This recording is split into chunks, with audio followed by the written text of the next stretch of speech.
لا حول ولا قوة إلا بالله العلي العظيم. حسبنا الله ونعم الوكيل، نعم المولى ونعم النصير.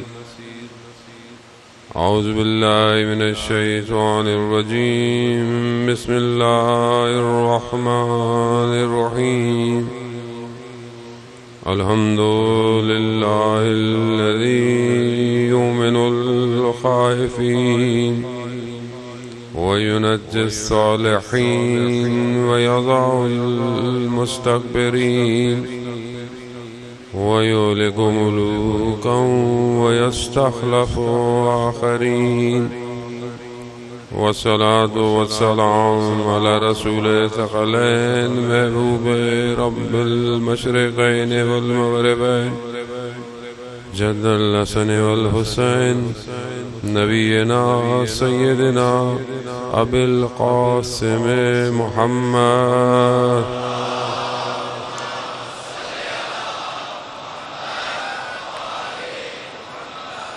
وعلى آله الطيبين الطاهرين المعصومين، لا سيما بقية الله في الأرضين. روحي وأرواحنا لتراب مقدم الفداء، ولعنة الله على أعدائهم أجمعين.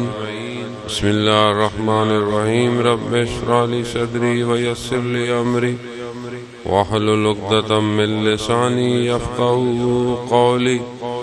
أما بعد فقد قال الله تبارك وتعالى في كتاب الحكيم والقرآن المجيد: وما خلقت الجن والإنس إلا ليعبدون. صلوات بھیج دے محمد.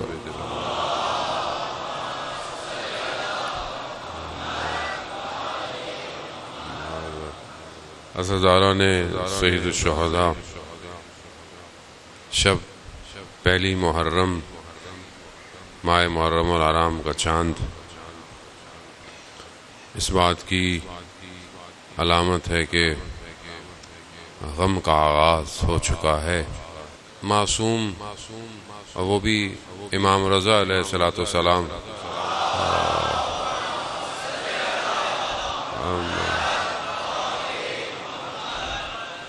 جب ماہ محرم کا چاند نکلتا تھا سیاہ لباس پہنتے تھے، سیاہ شال اوڑھ لیتے تھے، مسکرانا چھوڑ دیتے تھے. کربلا ایک نظریہ ہے جو ہر دل میں جگہ رکھتا ہے، اور جس کے وجود کربلا کے ساتھ متصل ہو جائے پھر نہ کوئی زمانہ اسے روک سکتا ہے، نہ کوئی اسے مکان روک سکتا ہے. وہ اپنے امام تک پہنچنے کو تیار رہتا ہے، کیونکہ امام کو کچھ چاہیے نہیں، امام کو صرف ہمارا وجود چاہیے. آپ کے سامنے کئی لوگوں نے سید الشہداء علیہ السلام کو رستے میں مشورے دیے. کئی نے کچھ کہا، کئی نے کہا بصرہ چلتے ہیں، وہاں ہزار جو ہیں وہ شخص ہیں جو تلواریں بہت اچھی چلاتے ہیں. کسی نے کہا امام میرا گھوڑا لے جائیں، میری تلوار لے جائیں، کچھ بھی لے جائیں. امام نے کہا مجھے کچھ نہیں چاہیے. امام کو کچھ نہیں چاہیے. امام کو کیا دیں گے ہم؟ امام کو دے بھی کیا سکتے ہیں؟ جس کے وجود سے کائنات چل رہی ہو ہم اس کو کیا دیں گے؟ جس کے وجود کی وجہ سے ہوائیں چلتی ہوں، جس کے وجود کی وجہ سے پھولوں میں رنگ اور خوشبو ہو، ہم اسے کیا دے سکتے؟ ہم نہیں دے سکتے اسے کچھ. یہ تو ان کا کرم ہے کہ انہوں نے ہمارے لیے دروازے کھلے رکھے ہیں. آؤ ہم بھی تمہیں حر کی طرح آزاد کر دیتے ہیں. کوشش کریں کہ بہرحال لینا ایام میں جب آئیں تو اپنے آپ کو آزاد کریں، اپنے ذہن کو آزاد کریں، باوضو ہو کر عزاداری میں آئیں، مجلس میں آئیں، ماتم میں آئیں، جلوس میں آئیں، تاکہ وہ نور ہمارے وجود پہ بھی تجلی کرے جو کربلا سے روشن ہوا ہے. میں کل آپ کی خدمت میں کچھ گزارشات پیش کی کہ انسان کے وجود میں تحول، تبدیلی اور چینج جو ہے وہ اللہ نے اس کے وجود میں رکھا ہوا ہے. اب یہ ہے کہ وہ اس کو حاصل کیسے کرتا ہے. یہ چند چیزیں میں نے کل آپ کی خدمت میں عرض کی کہ ایک تو سب سے پہلے انسان کو یقین ہونا چاہیے کہ وہ چینج ہو جائے گا. اس کے اندر یہ معرفت ہونی کہ وہ تبدیل ہو سکتا ہے. اور سید الشہداء علیہ الصلوۃ والسلام نے کئی لوگوں کو تبدیل کیا. آپ کے سامنے زہیر کو کیا, وہاب ابن قلبی کو کیا. کتنے لوگ امام جو ہیں وہ ان کو تبدیل کرتے ہوئے آ رہے ہیں. ایک رائٹر ہے سیرین, اس نے جو ہے وہ جو لوگ چینج ہوئے اس پر 12 والیوم پہ ایک بک لکھی, متحولین, جو متحول ہوئے. تو اس نے پوری دنیا میں لوگوں کو جمع کیا, انٹرویو لیا, تصویریں لیں اور کتاب جو ہے وہ لکھی کہ یہ کیسے تبدیل ہوئے. کئی اور رائٹر ہیں, بہرحال انہوں نے لکھا. وہ بعض اور اکثر جو ان میں تبدیل ہونے والے لوگ ہیں انہوں نے کہا کہ ہمیں امام حسین نے تبدیل کیا ہے. خوب یہ سید الشہداء علیہ الصلوۃ والسلام کا اپنا خاص کرم ہے. اب یہ تبدیلی کے لیے پہلی چیز یقین, باور, دوسری چیز طریقہ, روش, تیسری چیز بصیرت کا ہونا, چوتھی چیز کہ انسان جو ہے وہ رہبر, لیڈر کا انتخاب کرے اپنی تبدیلی کے لیے. اب یہ پانچویں چیز کہ انسان جد و جہد کرے, اس کے اندر تلاش ہو. قرآن بھی یہ کہہ رہا ہے کہ بہرحال ہم بھی اسی کو ہدایت دیتے ہیں جو تلاش کرتا ہے. لَيَهْدِيَنَّهُمْ فِي سُبُلٍ, ہم خود اس کو اپنے راستے کی طرف کیا کرتے ہیں, ہدایت دیتے ہیں. آپ کو گرم احساس کیسے ہوتا ہے, ہاتھ گرم لگتا ہے, اصل یہاں پر سافٹ ویئر ہے, ہارڈ ویئر سافٹ ویئر سے اٹیچ ہے. جہاں آپ کو گرم ہے, ٹھنڈا ہے, کیسے احساس ہوتا ہے. سگنل ٹرانسمٹ ہوتے ہیں انسان کی باڈی میں. انسان کا بھوک کیسے لگتی ہے, آپ اسٹمک آپ کو سگنل ٹرانسمٹ کرتا ہے, آپ کو بھوک لگی ہے, آپ کو پیاس لگی ہے. اگر یہ سسٹم ڈسکنیکٹ ہو جائے, انسان کو بھوک لگنا ختم ہو جاتی ہے, انسان کو پیاس نہیں لگ رہی ہے, انسان کو ٹھنڈے گرم کا پتہ نہیں چل رہا, بیمار ہو جائے, بخار ہو جائے, زبان ذائقہ ختم ہو جاتا ہے. کیا ہوتا ہے, سگنل ختم ہو جاتے ہیں, ڈسکنیکشن ہو جاتی ہے. آج کل کے دور میں موبائل انسان کا جو ہے وہ تھوڑا سا پرانا ہو جائے, سافٹ ویئر اپ ڈیٹ نہیں ہوتا. آگے آپ جتنی بھی چیزیں بولے ڈاؤن لوڈ نہیں ہو رہا, سافٹ ویئر اپ ڈیٹ نہیں ہو رہا. کمپنیاں بھی اسمارٹ ہیں, بناتی ایسا ہے کہ تھوڑے دنوں بعد نیا موبائل لینا ہی لینا ہے آپ کو. خوب اسی طرح انسان بھی اپ ڈیٹ مانگتا ہے, انسان کا وجود اس سافٹ ویئر سے کنیکشن مانگتا ہے. خوب دنیا نے جتنے بھی نظریات آئے, آئیڈیالوجی آئیں, ادیان, مذہب, انہیں ظاہر سے تو خیر جو کرنا تھا وہ کرنا تھا, اصل جو ان کا کام تھا وہ سافٹ ویئر سے تھا. اب آپ سیدھے سادے ہوں, کچھ بھی کریں, کیوں لوگوں کو مشکلات رہیں ان ہستیوں سے جو سافٹ ویئر چینج کرنے آئے تھے. وہ سافٹ ویئر جو چینج کرنے آئے کون تھے, مطلب ایک شخص, کسی کو کیا مسئلہ تھا, مطلب حضرت یوسف کے بھائیوں کو اپنے چھوٹے بھائی سے کیا مسئلہ تھا, مجھے آپ بتائیں کیا مسئلہ تھا. بھائی صاحب بڑے ہیں, سارے بڑے بھائی تھے, سارے کام یہی کرتے تھے. اب ایک چھوٹا بھائی ہے مگر انہیں سمجھ میں آ گیا اس کا سافٹ ویئر بہت ہائی ہے, اللہ کا نبی اس کی طرف بہت جھکا جھکا رہتا ہے. اب یہ مشکل ہوئی کہ یہاں سافٹ ویئر کا مسئلہ ہے. یہ نہیں دیکھا کہ یہ چھوٹا ہے یا بڑا ہے, نہیں, وہ چھوٹا ہے تو چھوڑ دو, کیا کرے گا, وہ تو کہیں جاتا بھی نہیں ہے, وہ تو گھر میں ہی رہتا ہے. نہیں, یہ سافٹ ویئر کل بہت سارے ہارڈ ویئر کو چینج کر دے گا, اس کے ہارڈ ویئر ہی کو ختم کر دو. اب یہ آج ہم سمجھ نہیں رہے عزیزان محترم. آج دنیا کو ہارڈ ویئر نہیں چاہیے. آپ دنیا میں کہیں بھی رہے, مسلمان رہے, شیعہ رہے, کسی کو کوئی فرق نہیں پڑتا, کسی کو فرق پڑتا ہی نہیں ہے. آپ سب کے سافٹ ویئر چاہیے, اس آپ کے انٹرنل آپ کا عقیدہ کمزور کر دے بس. مگر کربلا میں کیا تھا, لا الہ الا اللہ تھی، نماز تھی، سب کچھ تھے، قاری تھے، سب کچھ تھا، کیا چیز نہیں تھی؟ Soft where. اس کے اندر سے وہ مین سافٹ ویئر ہٹا دو. سافٹ ویئر کیا ہے؟ اللہ نے اپنے ولیوں کے ذریعے سے اپنی مخلوق کو اپ گریڈ کیا ہے. اپ گریڈ ہر دور میں نبی آیا اس نے بڑھا، اور ان کا مقابلہ بھی اسی طرح ہوا. پہلے زمانے میں نبیوں کے مقابلے میں، ہر نبی کے مقابلے میں لوگوں کو تلوار لے کر نہیں آئے، آئیڈیالوجی لے کر آئے، آئیڈیالوجی، نظریہ لے کر آئے. خدا کے مقابلے میں خدا لے کر آؤ. خوب کیا ہے؟ وہ ایک اللہ کی عبادت ہے، یہاں بتوں کی پوجا کرو. خوب یہ ضروری ہے انسان محترم، ہم اس کو سمجھنے کی کوشش کریں. آج کے دور میں آپ کی مجلس کوئی نہیں روکے گا، آپ کا ماتم کوئی نہیں روکے گا. تھوڑے بہت لوگ ہیں جو بہرحال کوشش کرنے کی، ہر سال کہیں جلوس روکنے کی کوشش کرتے ہیں. خوب یہ کوئی کچھ نہیں کر سکتا، کیونکہ یہ دنیا کا نظام نہیں ہے، یہ الہی نظام ہے. اسے کوئی روک نہیں سکتا، اسے کوئی روک ہی نہیں پایا آج تک. کہاں روکا؟ یہ پھیلتا جا رہا ہے، یہ بڑھتا جا رہا ہے. لیکن جو مشکل ہے وہ سافٹ ویئر کی ہے، کہ جب دشمن دیکھتا ہے کہ ہارڈ ویئر تو میں کچھ نہیں کر سکتا، میں سافٹ ویئر میں آؤں. سافٹ ویئر کیسے خراب ہوگا؟ سافٹ ویئر ان کی آئیڈیالوجی کو کمزور کر دو، ان کی آئیڈیالوجی کو ضعیف کر دو، ان کے آگے سے دشمن مٹا دو. دشمن شناسی، دشمن ہے ہی کوئی نہیں تمہارا.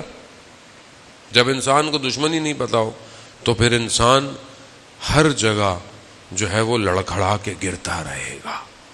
عزیزان محترم، خود نبیوں کو اللہ نے بھیجا اس لیے اس پہ کام کرے، اور جب یہ مضبوط ہو جاتا ہے تو پھر ایک شخص پوری دشمن کو ہلا سکتا ہے. ایک شخص، ایک شخص، وہ ایک شخص کوئی بھی ہو سکتا. اب اسی لیے اگر تبدیلی چاہتے ہیں، میں خاص طور پہ جوان اپنے تفکر، اپنی فکر کو بہتر کریں. اللہ نے نعمت دی ہے، یہ برین دیا ہے نا. آج انسان اسی برین کے ذریعے سے دیکھے نا، اگر یہ برین نہیں ہے تو آپ چیزوں کو ایکسپلور نہیں کر سکتے، آپ چیزوں کو نکال نہیں سکتے. آپ آج آپ کے درمیان جوان یہاں بیٹھے ہوں گے جو سافٹ ویئر آرکیٹیکٹر ہے، سافٹ ویئر ڈیولپر الگ ہو، سافٹ ویئر ڈیزائنر الگ ہے، آئی ٹی اسپیشلسٹ ہے. خوب سافٹ ویئر آرکیٹیکٹر ہے، کون سی فائل کہاں جائے گی، کیسے جائے گی، کون سا کہاں سے ہوگا، کون سی رسید کہاں نکلے گی، کیسے ہوگی، خوب کیسے کرتا ہے، سب ہوا کے اندر خوب ڈیزائن ہے. خوب اللہ نے برین کو اتنا اسمارٹ ڈیزائن کیا ہے کہ وہ بہت کچھ کر سکتا ہے. لیکن کیونکہ قوم کو سلانے کا انتظام دشمن نے کیا ہوتا ہے، اس لیے دشمن چاہتا ہے کہ قومیں سوتی رہے اور کہیں نہ کہیں بزی رہے. خوب یہ ذہن اگر انگیج ہے تو اللہ اکبر کریں آپ اللہ اکبر کرتے ہوئے بھی خدا کو سجدہ نہیں کریں گے. ذہن دنیا کے صنم کو سجدے کرتا رہے گا. خواہشات، نماز اللہ اکبر اللہ اکبر اللہ اکبر، تیسری رکعت تھی، چوتھی رکعت تھی، پھر انسان سوچتا ہے کہ تیسری رکعت میں یہ سوچ رہا تھا تو وہ تیسری رکعت ہے. خوب کیوں؟ کیونکہ اتنا آکوپائیڈ ہے ذہن. اللہ نے بھیجا اس لیے ولیوں کو، اس کو آزاد کرو. صرف اپنے آپ کو اپنے رب کے حوالے کرو، اور جو اپنے آپ کو خدا کے حوالے کرتا ہے وہی آزاد ہے، باقی سب غلام. آپ کے سامنے وہ مشہور واقعہ بشر حافی کا کہ امام موسیٰ کاظم علیہ الصلوۃ والسلام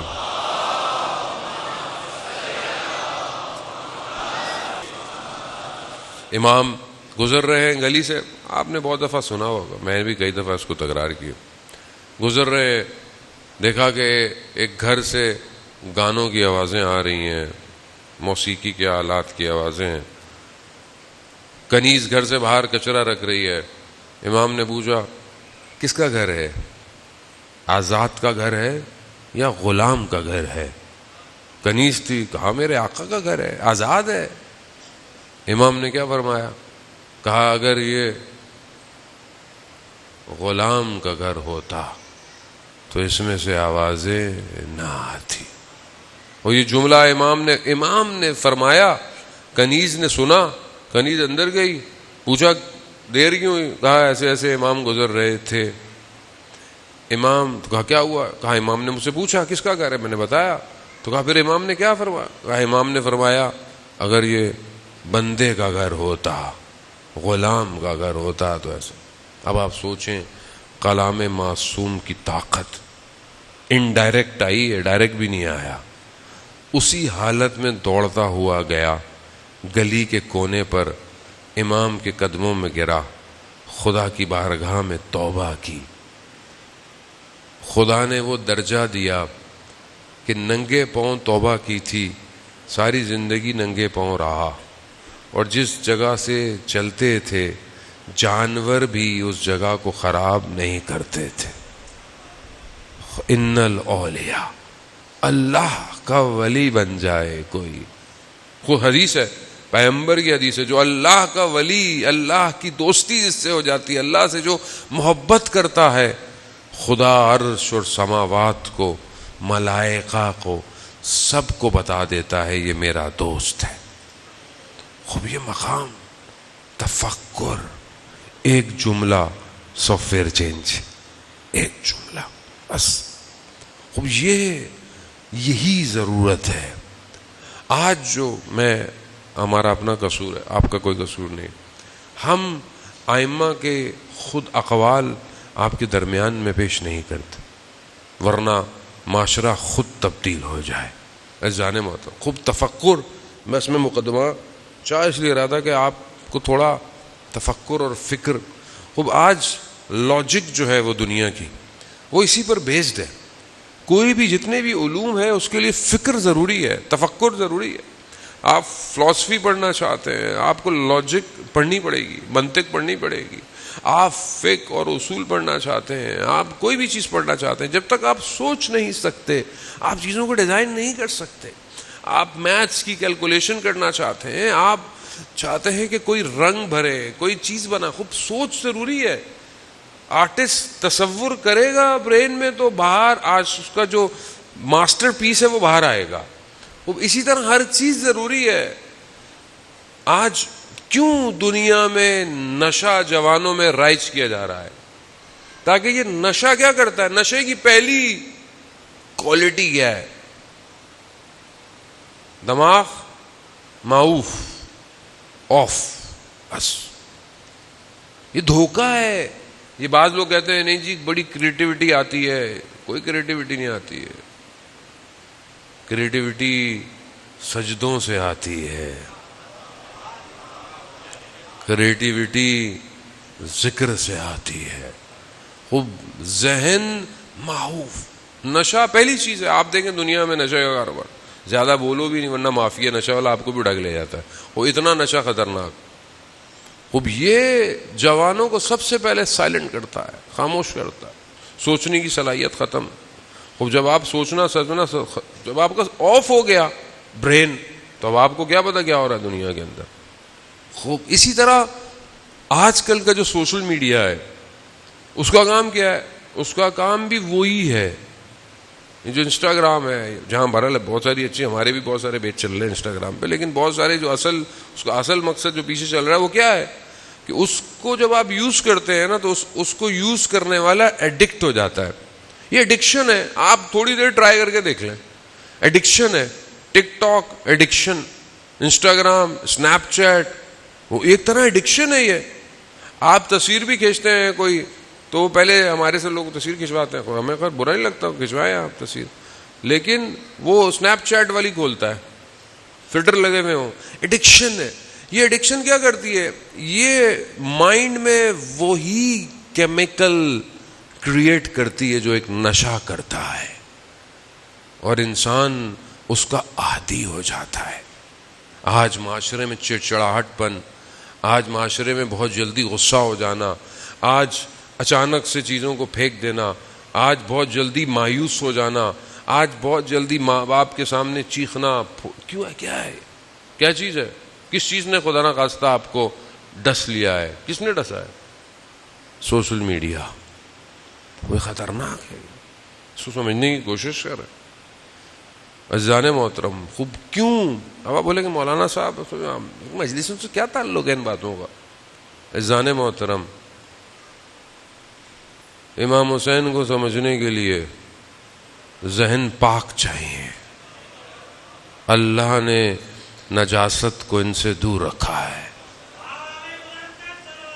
اللہم صلی علی محمد وآل محمد.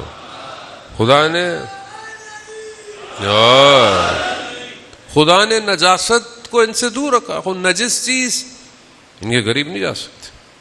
تو ظاہر ہے خب آج نجاست کیا ہے؟ وہ آپ سوچیں آپ کو. اسی لیے تو زمانے کے حساب سے چلیں گے تو امام زمانہ تک پہنچیں گے. اگر پیچھے ہی رہے، پاسٹ ٹینس کی باتیں کرتے رہے، صرف ماضی کی باتیں کریں جو کہ بہرحال عبرت کے لیے ضروری ہیں، لیکن اگر آپ حال میں نہیں آئیں گے. عزیزان محترم آج آرٹیفیشل انٹیلیجنس کا دور ہے. آج چیٹ جی پی ٹی جو ہے وہ انسان کی تھیسس لوگوں نے لکھنا چھوڑ دی ہیں. لوگوں کی کام ختم ہو گئے. آپ سارے کام کر رہے ہیں. وہ لوگ آگے کی طرف ربوٹ کی طرف جا رہے ہیں. تو اس زمانے میں آپ کو اپنے امام کی نصرت کرنی ہے. میں نے بھی نصرت کرنی ہے، آپ نے بھی کرنی ہے. وہ کیسے کریں گے؟ جب تک آپ سمجھ نہیں پائیں گے کہ سسٹم ہے کیا. سسٹم الہی کے مقابلے میں ہمیشہ سے ایک سسٹم آیا ہے. اس کا کام اس زمانے کے حساب سے برین کو اپنے کنٹرول میں لینا ہے. لوگوں کو سوچنے نہ دو. اگر کوئی ذرا سا کوشش کرے تو اس کے ساتھ کیا کرو. حضرت ابراہیم علیہ السلام نے کیا کیا؟ جب یہ لوگ باہر گئے شہر سے، قرآن ہے، مطلب کو قصے کہانیاں نہیں، قرآن خود کہہ رہا ہے، احسن القصص ہے. قرآن کہہ رہا ہے حضرت ابراہیم نے ان کے سارے بتوں کو مارا اور بڑے بت میں کلائی ڈانگ دی. وہ واپس آئے، انہوں نے یہ کیا ہوا، یہ کیا ہوا؟ انہوں نے حضرت ابراہیم پہ بولا کہ حضرت ابراہیم نے یہ کیا. حضرت ابراہیم نے کہا کہ مجھ سے کیوں پوچھتے ہو؟ تو اپنے بڑے خداؤں سے پوچھ لو. بولا یہ کیسے بولے گا، یہ تو خود لکڑی کا ہے. تو کہا جو خود بول نہیں سکتا سافٹ ویئر. حضرت ابراہیم نے بھی کیا کیا؟ سافٹ ویئر چینج کر دو. Soft where. لیکن نمرود آپ کو پتا ہر زمانے میں انہوں نے کیا کیا؟ آگ میں پھینک دو. آگ بھی اتنی دہکائی گئی کہ بہت دور سے حضرت ابراہیم کو اس میں جھونکا گیا. مگر خلیل اللہ ہے، حضرت جبرائیل بھی آئے، کہا میں آپ کی کچھ مدد کروں. حالانکہ وہ بھی اللہ ہی کی طرف سے آئے تھے. کہا نہیں، وہ ہے نا خود. خوب یہ یقین، جب یہ یقین ہو تبھی انسان کمال کے حدودوں کی طرف بڑھتا ہے. خوب اسی یقین کو لے کر کربلا جانا ہے. عزیزان محترم خوب یہ تفکر بہت ضروری ہے. یہ چند تفکر کی قسمیں میں آج آپ کی خدمت میں بس میں بیان کروں اور آپ سے التماس سے دعا. عزیزان محترم پہلا تفکر جو ہے وہ خدا کی صفات میں ہے. انسان تفکر خدا کے لیے، خدا کی ذات میں تفکر منع ہے. وہ آپ ائمہ کی روایات ہیں آپ کے سامنے کہ وہ خدا کی صفات میں ذات میں تفکر خود ویسے بھی کہیں نہیں پہنچ پاؤ گے. تو ہم میں ہو جاؤ گے کچھ بھی نہیں ہو جائے گا. بعض اوقات لوگ پریشان ہو جاتے ہیں کہ خدا کہاں سے آیا، خدا کو کس نے بنایا. خدا بچے تو سوال کر سکتے ہیں، بہرحال بچے ہوتے ہیں، بہرحال ان کو ہوتا ہے، لیکن آپ کو ان کو صحیح جواب دینا ہے. غلط جواب نہیں دینا. آپ کا غلط جواب اس کا عقیدہ بنا دے گا. اس لیے اس کو غلط جواب نہ دیں. بچہ اگر نہیں آتا معذرت کر لیں یا پوچھ لیں کسی سے. خوب اسی لیے خدا کی صفات میں کہ خدا کی توحید میں خدا ہے کیا، خدا رحمان کیسا ہے، اس کا جمال کیسا ہے، اس کا جلال کیسا ہے. خوب یہ بہرحال انسان اس میں تفکر کرے، خدا کی طرف بڑھے. خوب یہ آپ کے سامنے شخص جو ہے وہ ملحد تھا، خدا کو نہیں مانتا، مشرک ہے. آیا امام جعفر صادق علیہ السلام کی خدمت میں، اللہم صلی علی امام خدمت میں آیا. امام سے پوچھا خدا کے بارے میں مجھے بتائیں، میں خدا کو. ایک بچہ اندر آ رہا تھا، اس کے ہاتھ میں انڈا تھا. امام نے کہا اس انڈے کو دیکھو. بعض اوقات خدا منوانے کے لیے برہانوں کی اور دلیلوں کی ضرورت نہیں ہوتی. انہی سے امام نے کہا اس انڈے کو دیکھو. اس نے بولا انڈے کو؟ ہاں. کہا تو اگر اس کو بھی غور سے دیکھو تو تمہیں خدا سمجھ میں آ جائے گا. کہا کیسے؟ کہا کس طرح ایک چھوٹے سے حصے میں سفیدی اور زرد دونوں الگ الگ ہیں, ایک دوسرے میں مل نہیں رہے ہیں. وہ یہ نظام کس نے بنایا ہے؟ اسی سے وہ خدا کی طرف ہو گیا. بہرحال اور بہت ساری توحید مفضل جو کتاب اردو میں بھی ترجمہ ہو چکی, جوانوں کو چاہیے عزیزان محترم. بہرحال مجھے پتا ہے کتاب پڑھنا بڑا مشکل کام ہے, کتاب پڑھنا بہت مشکل کام ہے, لیکن کتاب دوستی کرے. جو قومیں کتابیں نہیں پڑھتی وہ قومیں ترقی نہیں کرتی, یاد رکھیں. آپ سوچیں کتنے کلومیٹر پر ہمارے ہاں لائبریری ہے. بعض ملکوں میں آپ جائیں اتنی خوبصورت لائبریریاں ہیں کہ انسان کا دل چاہتا ہے کہ چلو چلا ہی جائے. خوب ظاہر ہے جہاں کچھ عرصے میں لائبریریاں نہ ہوں تو قوم کیسے پڑھے گی؟ کتاب دوستی نہیں ہے. ماں باپ بچوں کو تحفے میں کتابیں دیتے ہی نہیں ہیں. کتاب کی کبھی آپ کسی اوکیشن پہ بچوں کو لے جائیں, میں بریکٹ پہ ساری باتیں کر رہا ہوں, کہ جائیں آپ تحفہ کتاب کا لا کے دیں. ایک اور شخص امام کی خدمت میں آتا ہے اور کہتا ہے کہ مولا میں نہیں مانتا, بہرحال آپ توحید اور اس کی باتیں کرتے ہیں, میرے لیے کوئی دلیل دیں کہ میں خدا کو مانوں. امام جانتے تھے کس سے کیسے وہ گفتگو کرنی ہے. امام نے کہا اچھا یہ بتاؤ تمہیں کس نے بنایا؟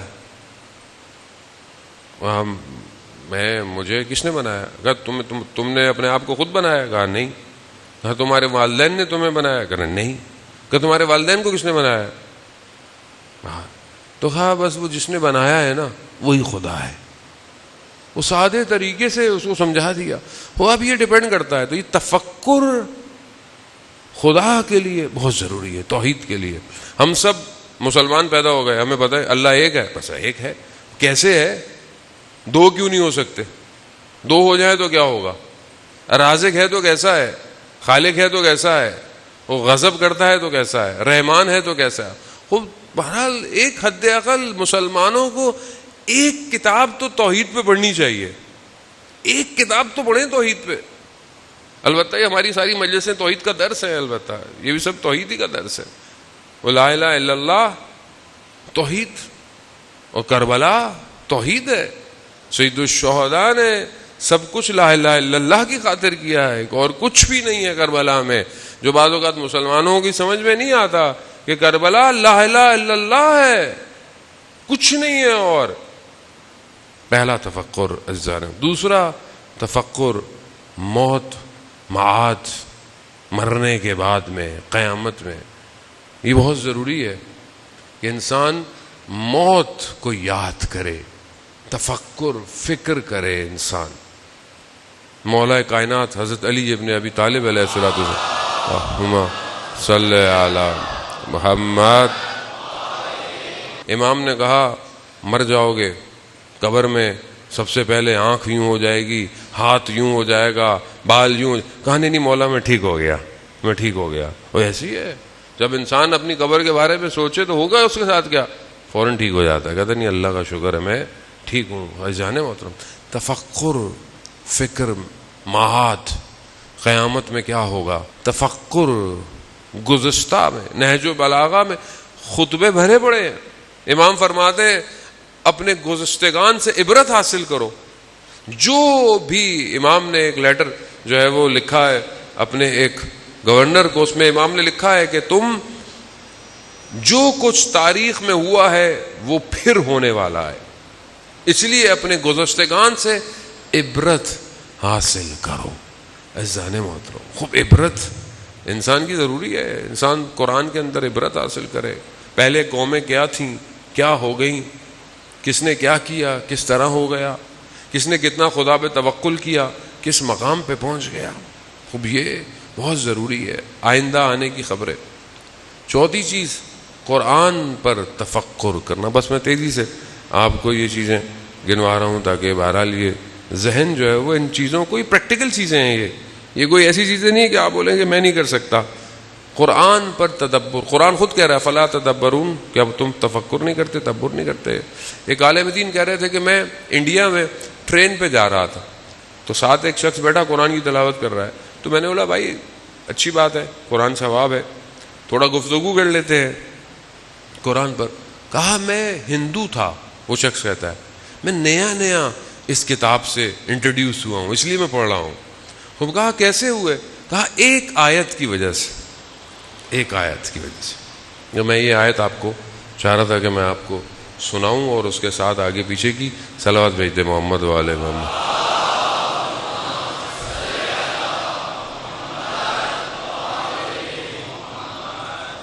بہرحال میرا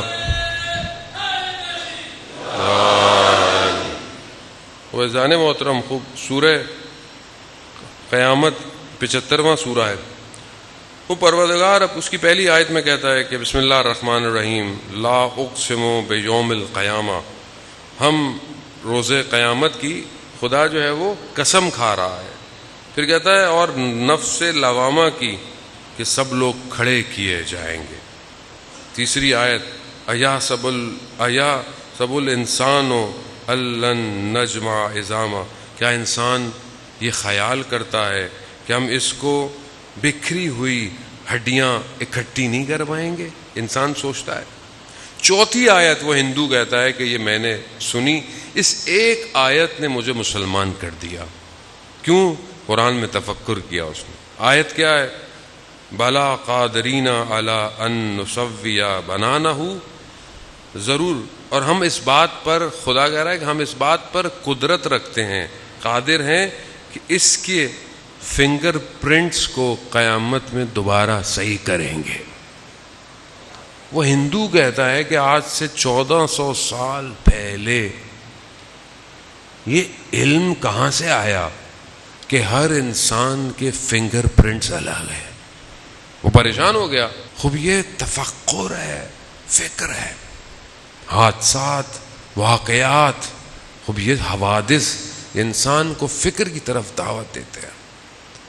خوب خدا پر، خدا کی طرف تفکر. پھر اس کے بعد جو ہے وہ انسان جو ہے وہ چیزوں کی طرف تفکر کرے. پھر انسان بہرحال قرآن، تاریخ، وہ انسان جو ہے وہ اس تفکرات کو آگے لے کے جائے. اگلا تفکر نعمتوں پر تفکر کرنا ہے. خدا کہتا ہے کہ ہم نے تمہیں نعمتیں دی ہیں مگر تم اس کا شکر نہیں کرو گے. خوب نعمتیں ہیں. اور آخری تفکر علماء بیان کرتے ہیں کہ انسان جو ہے وہ اپنی عاقبت پر تفکر کرے کہ جو میں کر رہا ہوں اس کا نتیجہ کیا نکلنا ہے. عزیزان محترم، خوب انسان جو ہے وہ کمزور ہے، ضعیف ہے. انسان بہت ساری باتیں جانتا ہے مگر جب پریکٹیکل کام کرنے لگتا ہے تو کمزور ہو جاتا ہے. مجلس یا عزاداری، خدا کا شکر کریں. یہ سب سے بڑی نعمت ہے کہ جس کا شکر بھی کرنا چاہیے اور فکر بھی کرنا چاہیے کہ ہم اس کے ذریعے سے کیا حاصل کریں. عزیزان محترم، جب انسان وادی امام کی طرف بڑھتا ہے تو پھر وہ حالت ذکر میں آ جاتا ہے. ذکر صرف زبان سے نہیں ہے، ذکر پورا وجود کرتا ہے انسان کا. وہ بالکل ایسی ہے جیسے آج کل کے دور میں آپ کسی ایسی اسپیس میں، آج کل ایسی جگہیں بنی ہوئی ہیں جس میں انسان جاتا ہے تو گریوٹی لیس ہو جاتا ہے. گریوٹی لیس ہونے کے لیے انسان، گریوٹی نہیں ہو تو انسان کیا ہے، ہوا میں معلق ہو جاتا ہے. یعنی پورا ایک ویکیوم کریٹ ہوتا ہے، انسان اس کے اندر آ جائے تو انسان گریوٹی لیس ہو جاتا ہے. خوب جب انسان وادی امام میں آتا ہے تو پھر ہاتھ میں تسبیح کی ضرورت نہیں، کاؤنٹر کی ضرورت نہیں، قبلے کی طرف رخ کی ضرورت نہیں. ہاں نماز تو پڑھنی ہے قبلے کی طرف، لیکن ہر وقت ذکر کی حالت میں رہتا ہے. اس کے اعضاء، اس کے وجود ذکر کرتے ہیں. یسبح للہ ما فی السماوات و ما فی الارض. زمین اور آسمان تسبیح کر رہے ہیں. یہ تسبیح مجھے کیوں نہیں سنائی دیتی؟ میں کیوں نہیں اس تسبیح کو سنتا؟ مجھے کیوں نہیں آواز آتی کہ پتا بھی کہتا ہے لا الہ الا اللہ، پتھر بھی کہہ رہا ہے سبوح قدوس، مجھے کیوں نہیں آتی؟ کیونکہ میں دنیا کے شور میں پھنسا ہوا، میں نے اپنے آپ کو خود غفلت میں رکھا ہوا ہے۔ خوب حالت ذکر میں آئیے، مجلس حالت ذکر ہے۔ جب آپ ذکر میں آئیں گے تو اپنے آپ کو اپنے امام کے سامنے پائیں۔ آیت اللہ قاضی طباطبائی رضوان اللہ تعالی علیہ خود فرماتے ہیں کہ جب میں تہجد کی نماز پڑھتا تھا، نخلستان میں پڑھتے تھے نجف سے باہر، تو کہتے تھے کہ ان کی نماز 1 گھنٹے کی تہجد، تو ہم سے تو 2 منٹ 3 منٹ۔ پبلک پوچھتی مولانا صاحب آسان طریقہ بتائیں تہجد کو، رات کو پڑھ لیں سونے؟ ہاں بھائی پڑھ لو، رات کو پڑھ لو، چلتے ہوئے پڑھ لو، قضا پڑھ لو، پڑھو تو صحیح۔ یہ ایسی عبادت ہے کہ خدا ملائکہ سے کہتا ہے کہ ملائکہ گواہ رہنا، یہ جوان وہ عبادت کر رہا ہے جسے میں نے اس کے اوپر واجب نہیں کیا مگر کر رہا ہے۔ آیت اللہ بہجت، آیت اللہ غازی طباطبائی کے شاگرد ہیں، وہ قنوت میں جو ہے وہ تہجد کی وتر میں دعائے جوشن کبیر پڑھ رہے ہیں۔ ہم سے تو نہیں پڑھی جاتی ہے، مولانا پڑھتے ہیں، ہم دھاگے پھکواتے ہیں ان سے۔ وہاں ایک شخص اکیلا، وہ کہتے ہیں میں جب پڑھتا تھا تو دنیا کے رابطے منقطع ہو جاتے تھے اور صرف ایک ہی کنیکشن آن ہو جاتا تھا، اور جتنے ذکر عرش پہ ہوتے تھے مجھے آواز آتی تھی۔ خوب انسان اس وادی میں جائے، کب جائیں گے؟ مرنے کے بعد بھی کچھ سنا تو کیا سنا، مرنے سے پہلے سنا۔ یہ لذت شوق، یہ عبادت زندہ دیکھنے میں ہے۔ اللہم ارن الطلعۃ الرشیدہ والغرۃ الحمیدہ، میں اپنی ان گناہگار آنکھوں سے دیکھنا چاہتا ہوں مولا، میں اپنی حیات میں آپ کو دیکھنا چاہتا ہوں۔ اصل ذکر امام ہے، امام۔ جو امام تک پہنچ گیا وہ حالت ذکر میں ہے، اور جو حالت ذکر میں ہے اسے اس کی گردن کٹتی رہے، اس کے بدن کے ٹکڑے ہوتے رہیں، اسے احساس نہیں ہوتا، کیونکہ جتنے ٹکڑے بکھرتے جائیں گے ذکر بڑھتا چلا جائے گا۔ حالت ذکر میں خوب یہ قرآن کی آیت الا بذکر اللہ تطمئن القلوب، آگاہ ہو جاؤ، اللہ کا ذکر دلوں کو اطمینان دیتا ہے۔ چھٹے امام سے جب پوچھا گیا مولا یہ کون سا ذکر ہے، امام کیا فرماتے ہیں؟ نحنو ذکر اللہ، ہم اللہ کا ذکر ہے۔ خوب اپنے وقت کے امام تک پہنچیں تاکہ ہم بھی حالت ذکر میں، اور جو حالت ذکر میں آتا ہے عزیزان محترم وہ آیات الہی کو دیکھتا ہے، اسے اللہ کی نشانیاں نظر آتی۔ خوب اللہ کی نشانیاں جسے نظر آئیں وہ گناہ نہیں کرتا، وہ اپنے کام کے عاقبت کو دیکھ لیتا ہے، اپنی سوچوں کو پاک رکھے۔ وقت کے امام کو آپ کے سافٹ ویئر کی ضرورت ہے۔ آج بھی امام منتظر ہے، انتظار کر رہا، اور بغیر امام کے وجود کی برکت کے ہم امام کا ذکر نہیں کر سکتے۔ اگر آج ہم امام کو یاد کرتے ہیں تو امام خود چاہتے ہیں کہ ہم امام کا ذکر کریں۔ اگر امام زمانہ کو یاد کر کر آپ کی آنکھوں میں آنسو آتا ہے تو آپ سے خوش قسمت کوئی نہیں ہے۔ سید الشہداء پر گریہ کرنا کمال ہے، ایک قطرہ قیامت جہنم کی آگ، لیکن اپنے زمانے کے امام کے لیے رونا بڑا مشکل ہے۔ زانے محترم متا ترانا و ناراقا، مولا ہم کب آپ کو دیکھیں گے؟ ہو اپنے امام کو یاد کریں، اپنے امام کی طرف بڑھیں۔ عزیزان محترم عالم دین بیان کرتے ہیں کہ میں بہت پریشان تھا، بڑی مشکل میں تھا، اور مجھے احساس ہوا کہ میں اتنی مشکل میں ہوں، امام مجھ پر توجہ ہی نہیں کر رہے. اسی پریشانی میں اپنے گھر کے صحن میں ٹہل رہے تھے. اچانک سے دیکھا کہ امام برابر میں ٹہل رہے ہیں. امام نے فرمایا فلانی مقام پر اگر ہم تمہاری مدد نہ کرتے تو تم ہلاک ہو جاتے، فلانے مقام پر اگر ہم تمہارے ساتھ نہ ہوتے تو تم مر جاتے. وہ ایک ایک کر کے یاد کرایا. ان کو شرمندگی ہوئی. امام اپنے چاہنے والے کو تنہا نہیں چھوڑتے. آپ اپنے لبوں کو ہلائیں، آپ کی آواز امام تک پہنچ جاتی ہے. عزیزان محترم، محرم اپنے آوازوں کو کربلا پہنچانے کا نام ہے. 28 رجب جب یہ کارواں تیار ہو رہا ہے، آپ کے سامنے ہے سید الشہداء اپنے نانا کے مرقد مبارک پر کئی دفعہ گئے اور گریہ کیا، بے ہوش ہو گئے. وہیں خواب میں دیکھا رسول خدا کو کہ جنہوں نے کہا کہ حسین بس اب جلدی کیجیے، وقت قریب ہے.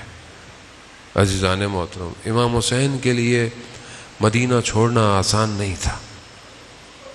امام حسین نے مدینہ میں زندگی گزاری تھی، اور کیسے مدینہ کو چھوڑ کے جاتے. اتنی یادیں مدینہ سے وابستہ تھی. مدینہ میں امام حسین نے کیا کیا دیکھا. جن آنکھوں نے مدینہ میں یہ دیکھا ہو کہ ہماری ماں دیواروں کے سہاروں سے چلتی ہے،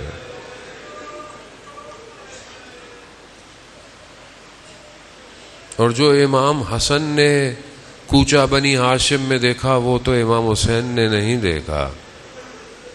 ہاں عزاداران محترم، وہ ماں مدینہ سے آج رات چل پڑی ہے. امام حسین نے مدینہ چھوڑا 28 رجب، اور یہ ماں ہر سال پہلی محرم کو مدینہ چھوڑ دیتی. گلی گلی، کوچہ کوچہ، گاؤں گاؤں اپنے بیٹے کے عزاداروں کے آنسوؤں کو سمیٹتی. اسی لیے احترام اور ادب کے ساتھ آیا کریں. یہ جگہ بہت بڑا مقام رکھتی ہے. امام مدینہ چھوڑا، جانے کی تیاری ہے. مصائب آپ سنتے رہتے ہیں، بہرحال مقدمہ ہے. عزاداران محترم، امام جب جانے لگے، نکلنے لگے، تو بہن نے پوچھا بھائی کہاں کی تیاری ہے؟ ہاں مدینہ چھوڑ آؤ. ہاں ہم بھی آپ کے ساتھ جائیں گے. کہا اپنے شوہر سے اجازت لیجیے، امام ہے، شریعت کے پاسدار ہے. بی بی زینب سلام اللہ علیہ اپنے شوہر کی خدمت میں پہنچی. مریض ہیں، آنکھوں میں آنسو گرے. جناب عبداللہ کی آنکھ کھلی. کہا گریہ کیوں کر رہی ہیں؟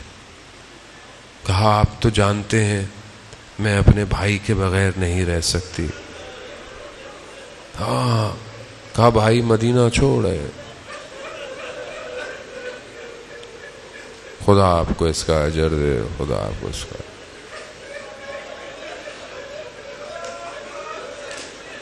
الفاظ کی ضرورت نہیں ہوتی ہے رونے کے لیے، احساس چاہیے، احساس.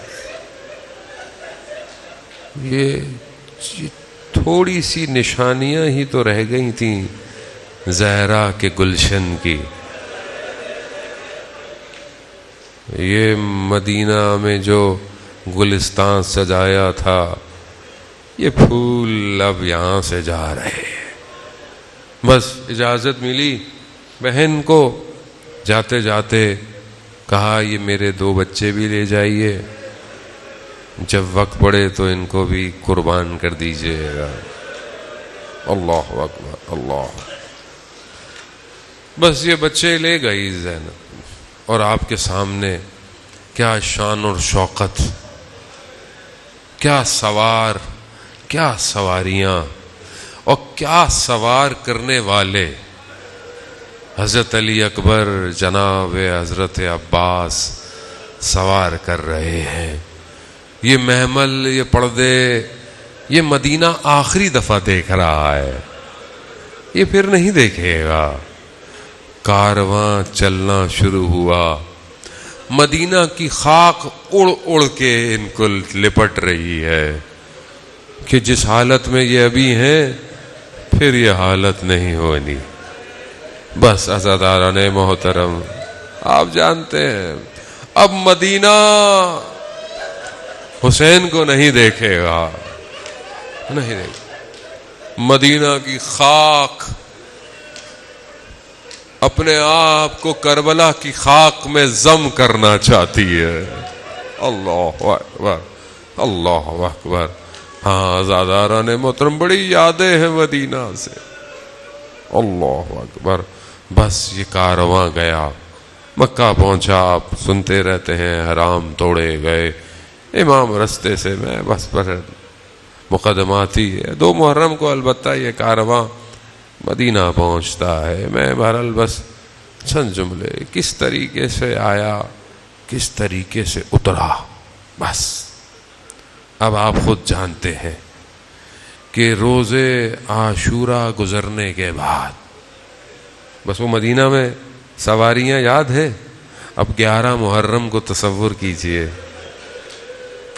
یہی علی کی بیٹیاں کس طریقے سے سوار ہوئی ہوں گی. وہ سواری بھی تھی، یہ بھی سواری ہے. وہ سوار کہاں گئے؟ بی بی زینب نے دائیں بائیں دیکھا ہوگا، علی اکبر پھوپھی کو سوار نہیں کرو گے؟ اللہ اکبر. عزاداران محترم، خوب یہ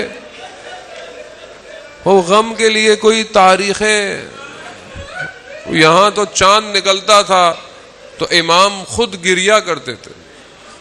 5ویں امام نے تو خود وصیت کی ہے، امام باقر نے وصیت کی 4 5ویں امام نے اپنے بیٹے سے کی کہ عزاداری کو قائم کیا جائے. عزادار محترم، ہم کیونکہ زمانہ جدید ہو گیا ہے، ہم نے بہت سارے آداب کھو بیٹھے ہیں.